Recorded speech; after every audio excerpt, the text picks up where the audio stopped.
Olá pessoal, meu nome é Natália Petres e hoje eu vim falar aqui da minha experiência com o livro As Intermitências da Morte, de José Saramago. Então, antes de começar, eu vou falar um pouco sobre a minha história com esse livro aqui. Basicamente, alguns anos atrás, eu tinha lido o Ensaio sobre a Cegueira e tinha gostado muito desse livro. Só que, em 2016, mais ou menos, eu quis ler As Intermitências da Morte, porque todo mundo me recomendou, falou que era bom, que eu ia gostar. Então eu peguei para ler, em 2016. Só que em 2016 eu estava na faculdade, indo de ônibus e voltando todo dia, e era onde eu lia. Eu costumava ler indo para a faculdade e voltando para casa. Para quem não conhece o Saramago, ele tem uma escrita toda diferente. Em que sentido? No sentido de que ele não utiliza parágrafos. Isso é o início do capítulo, aí tem, né, de um capítulo para o outro tem espaço. Mas os parágrafos são enormes, então a gente tem um livro inteiro preenchido, tá vendo? Então não tem travessão para diálogo, ele usa vírgula, é muito difícil ter um parágrafo, então isso dificulta um pouco a leitura. Então foi o que aconteceu comigo. Lendo no ônibus, a história começou a ficar cansativa com essa estrutura toda maluca do Saramago.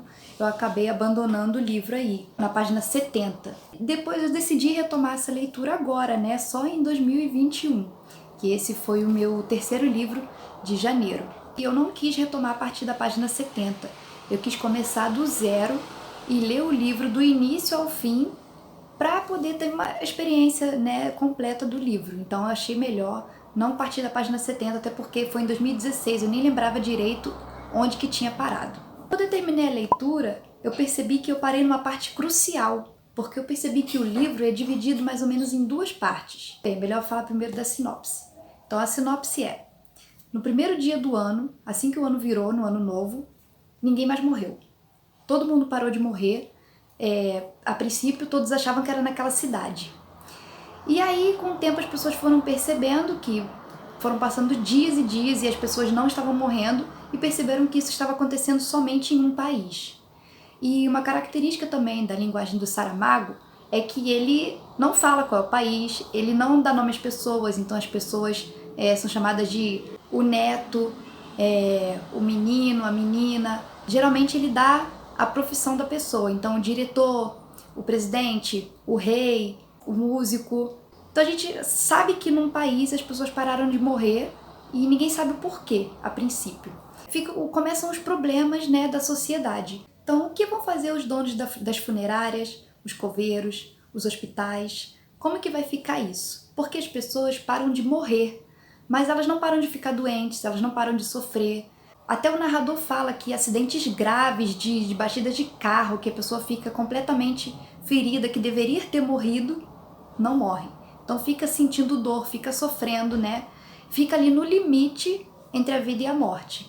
O que essas pessoas vão fazer com os hospitais cada vez mais cheios e acaba se tornando um problema da sociedade como um todo? Então o que vão fazer os políticos, os governadores, para tomar conta dessa situação em que a população precisa de hospital e não tem mais espaço porque ninguém morre?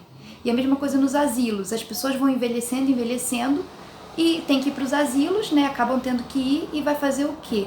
Porque ninguém morre e não tem mais espaço em lugar nenhum. Acaba que um dia uma família que tem um avô e um neto doentes, o avô pede para morrer.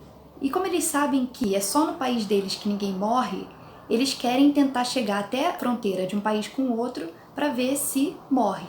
Então o avô pede isso para a família, né, para levar ele e o netinho para eles morrerem. E aí a família leva, né, depois de muita discussão eles acabam levando e eles morrem. E então começa todo um problema, porque todo mundo descobre o que eles fizeram e acham que eles são assassinos e tudo. Daí começa a discussão sobre o que a gente pode fazer com uma pessoa que está no limite da morte, que está sofrendo. Ele decidiu morrer e as pessoas começam a discutir isso ao mesmo tempo que começam a fazer o mesmo com a família delas. Porque não matando as pessoas, mas levando lá para quem realmente quisesse morrer. Essa é a primeira parte, né, em que é discussão política, ética e moral do que é morrer, do que a sociedade vai fazer sem morrer. E aí vem os padres, né? O que os padres vão fazer agora se a religião se baseia na morte, se a gente vive em função da morte, pensando como vão ser as coisas quando a gente partir daqui. As pessoas começam a se questionar, porque qual é o maior desejo da humanidade? O maior desejo da humanidade é nunca morrer, é ser imortal. Só que a gente nunca parou para pensar que se a gente não morrer, a gente vai ficar super velho, a gente pode ainda adoecer, ficar machucado, que nem esses casos do livro. Que é o que as pessoas querem, eu acho que as pessoas querem ser imortais e ficar daquela idade ali para sempre, ficar jovens para sempre. Não é o que acontece no livro, simplesmente para de morrer, mas não para de envelhecer. Esse é o maior questionamento da primeira parte. Então, será que vale a pena mesmo nunca mais morrer? A primeira parte é focada nisso, nas consequências de não morrer, o que farão os filósofos, os padres, as igrejas e como vai ser a vida de todo mundo a partir de agora. Já a segunda parte é mais voltada para a morte em si. E sim, o Saramago personificou a morte. Nesse livro, a gente vai ver a morte não como sendo um fenômeno natural. Vai ser como se fosse uma pessoa mesmo dentro da história. E ela vai explicar por que ela parou de matar. Vai entrar em contato com essa sociedade, ela vai entrar em contato com as pessoas desse país. Porque no livro, essa é a morte responsável por aquele país. Tem a morte responsável pelos animais, a morte responsável por países diferentes. E ela vai entrar em contato com as autoridades para mandar um recado dos motivos pelos quais ela parou de matar. Só que aí, nessa segunda parte, foi justamente onde eu parei, depois da página 70, que a morte entra, né, que ela começa a fazer parte mesmo da história, e a história pra mim aí ficou bem melhor, ficou mais fluida, né, porque antes é mais questão política e você fica às vezes meio confuso. Nessa segunda parte, a morte aparece e a gente vai acompanhando, né, através do narrador, o que ela tá fazendo, o que ela tá pensando. E aí é engraçado que a sociedade, né, desse livro vai pintar a morte como se fosse mesmo uma caveira com a foice e o capuz, tudo junto.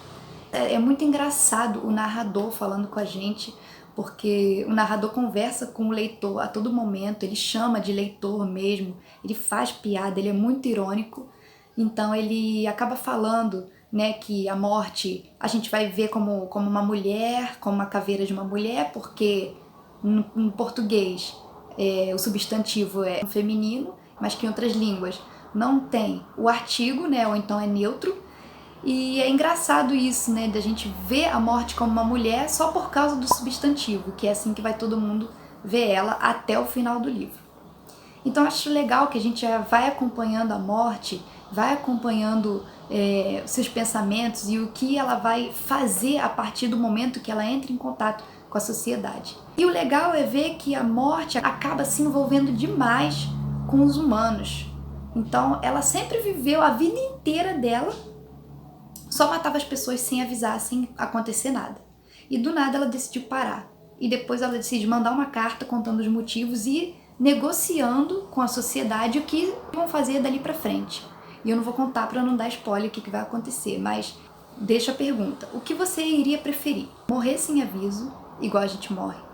Morrer com um aviso prévio de uma semana ou nunca mais morrer e continuar envelhecendo? Então, o livro vai deixar algumas dessas possibilidades que a morte vai tentar negociar com os humanos. É muito engraçado o jeito que o narrador, às vezes, ri junto com a gente de coisas absurdas, como a morte está no meio da nossa sociedade. E ele mesmo faz ironia com isso. Isso é muito engraçado, né? Eu ri muito com esse livro, porque eu particularmente gosto muito quando tem esse tipo de ironia, em que o próprio narrador rir de situações que ele mesmo criou ali dentro do livro, situações absurdas. Então eu não vou falar muito mais, eu vou deixar vocês descobrirem o final surpreendente que é o livro. Eu adorei retomar essa leitura. Fica a dica aí que vocês não devem abandonar um livro e nunca mais retomar, porque eu já tinha gostado muito do Saramago, primeira experiência tinha sido boa, então eu não queria abandonar esse livro de vez, eu queria retomar, mas a primeira parte realmente para mim foi mais cansativa.